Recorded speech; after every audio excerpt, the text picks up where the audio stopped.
pretty much everything you need to know about taming and using a Megachelon in ARK Survival Evolved. Megachelons can only be located within the ocean biome of the ARK Genesis DLC map. When scouting for them, you will more than likely need scuba gear or an aquatic mount of some kind for easier travel within the ocean. Personally, I would recommend a Bloodstalker, as they're pretty quick in the water and could be used in upcoming portions of the taming process.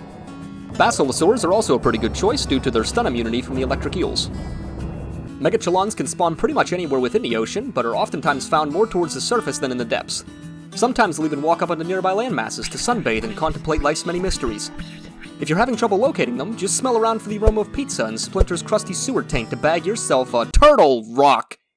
What the fuck? Alright, so let's dive into the taming process of the Megachelon and cover some of the basics. Like most of the creatures on Genesis, the Megachelon features a unique taming process that is an absolute pain in the ass. I would recommend doing this with at least 2 people, but it's certainly possible to pull off solo. Within the depths of the ocean biome are parakeet fish skulls, also known as microbe swarms once they target you, that must be aggroed and pulled towards the Megachelon. Once the school of fish is within range of the giant sea turtle, they will begin to follow it and initiate the taming process. During this time frame, Megalodons can attack if the giant sea turtle wanders too closely to them, which will decrease the taming progress. On top of this, Catherby, Canteen, those things, and saber-toothed salmon will also spawn and attack the parakeet fish skull. If left unattended, they will kill the swarm and halt any taming progression. Because of this, you will need to constantly monitor the surrounding environment and deal with these threats as quickly as possible. I would recommend one of the following taming methods to make this whole process easier. Method number 1 involves at least 2 players.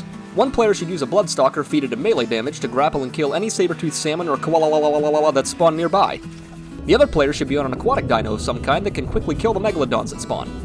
Simply continue this process until taming is complete. Method number 2 can be performed solo or with multiple players. For this method, you should be mounted on a suitable aquatic mount that has both decent movement speed and damage. You can use rare flowers to pull aggro of the nearby hostiles that spawn and then quickly dispatch of them. The only downside to this is that using rare flowers will not pull aggro of the saber-toothed salmon or coalades that spawn, and you risk damaging the parakeet fish skull while trying to defend it.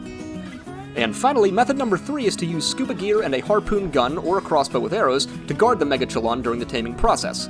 Consuming focal chili or Lazarus chowder will boost your movement speed and make this task a little bit easier. I've seen this method used by other people, but personally I find it very costly and difficult to pull off, so I wouldn't recommend it. Upon the release of Genesis, players found an exploit where you could initiate the taming process as normal and then roll out like a straight-up gangsta mother. However, this exploit was fixed with the release of version 307.2. Megachelons can be ridden without a saddle, however using one will increase their armor value and reduce the damage they take. The Megachelon saddle can be crafted at level 45 and requires the following resources. Alright, so now that you've tamed your very own rock tortoise, let's dive into the controls and functionality to showcase some of what it can do. Megachelons feature a left mouse button bite that does moderate damage, a right mouse button bubble breath ability, and the ability to switch between raft mode and swim mode while underwater by pressing the C key to dive and the space bar to ascend to the surface. The Megachelon's bubble breath ability can be used to perform a ridiculous knockback to enemy creatures and players. I'm gonna bite ya, I'm gonna bite ya, I'm gonna bite ya, I'm gonna bite ya! When used in the water, it will shoot a stream of bubbles that capture small creatures and survivors and makes them float towards the surface. This can be useful for getting rid of hostile creatures that are in the way, or saving a tribe mate that is running low on oxygen. Megachelons can gather fiber and berries with exceptional ability, and will passively produce rare mushrooms and rare flowers within their inventory with no restrictions or limitations. Vegetation will grow in the Megachelon shell over time, and the density of vegetation seems directly tied to the amount of rare flowers, rare mushrooms, azulberry seeds, and amarberry seeds that it has in its inventory. Megachelons can be built upon like rafts or motorboats, acting as convenient mobile bases or siege bunkers. There is a structure cap of 188 and a height cap of 1 foundation and 2 walls high. However, if you sink your foundations by using the pillar trick, you can make your structures 3 walls high. As of the latest patches, structures will no longer be demolished if you build them prior to equipping a saddle.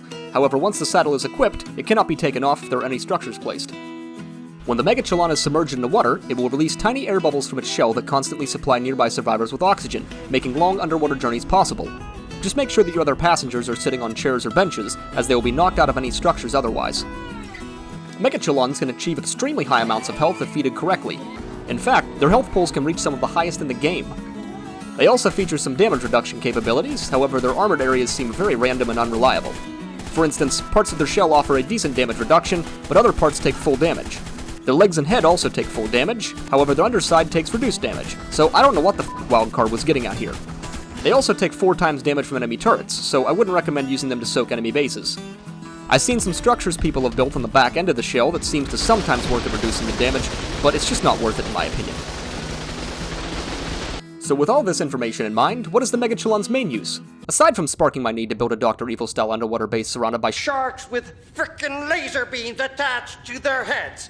Well, given the ability to build structures on the Megachelon shell, its innate affinity for gathering fiber and berries, and its passive production of rare flowers and rare mushrooms, I consider the Megachelon to be primarily a utility mount. You want to invest all of your points into health for improved survivability, with optional point investment into damage for improved harvest rates. Unfortunately, investing points into movement speed seems to have a very little effect on making this Tortoise Fortress move any faster. Plus, you want to have as much health as possible, because if the Megachelon dies, all of the structures built upon it will be instantly destroyed, and you're gonna have a bad time. While the Megachelon excels at certain things, it certainly has glaring disadvantages. Its slow movement speed, horrendous turn radius, and massive bounding box makes it unviable in most PvP scenarios. In fact, any creature that can move faster than it, which is pretty much every creature in the game, would be able to kill it with enough time and effort. They could certainly have a place as a siege mount given that large weaponry can be built on its shell, however its unpredictable damage reduction and aforementioned slowness present as significant limitations. Alright, well that about wraps up this video. If you enjoyed, please be sure to drop it a like down below, subscribe to the channel if you're new, and leave me comments because cowabunga, motherfuckers!